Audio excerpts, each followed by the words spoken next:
अरे सोन्या, तू तर लय लवकर आलेला का? हो मग. काय समजा व्यवस्थित तर झालंय ना तिकडं? हो, एकदम मस्त. का पुरीच्या आणि काय अपमान केलाय? आता हे काय नवीन बाबा?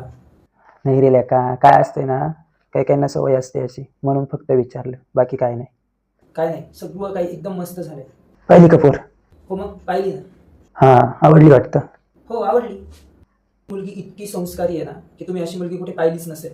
सोन्या, पहिल्याच भेटीत कसं समजलं रे तुला तिलाही संस्कारी आहे? अहो, मी एवढं बोललो त्या मुलीसोबत, 1 तास बोलत होतो पूर्ण, पण पोरीच्या तोंडून एकही शब्द आला नाही, फक्त मान हलवायची. बघा किती संस्कारी आहे. नक्की संस्कारीच आहे ना? म्हणजे? नाही तर एकलकुटी असायची लेका. आता एकलकुटी काय येतं माहिती ना? नाही माहिती. थांब सांगतो. एकलकुटं म्हणजे ना, त्या लोकांना फक्त आपल्या फॅमिलीत म्हणजे आई बाप बहीण भाऊ हे लोक सोडून बाकी कोणा अशीच बोलायची सवय राहत नाही. ते आपल्या शेजारच्यांशी सुद्धा बोलती नाही लेका. हा, नीट पाहून घे, नाही तर पोर असायची एकलकुटी. वा वा वा. तरी म्हटलं बाबांच्या तोंडून अजून वाईट शब्द का आले नाहीत. हो, बरोबर आहे लेका.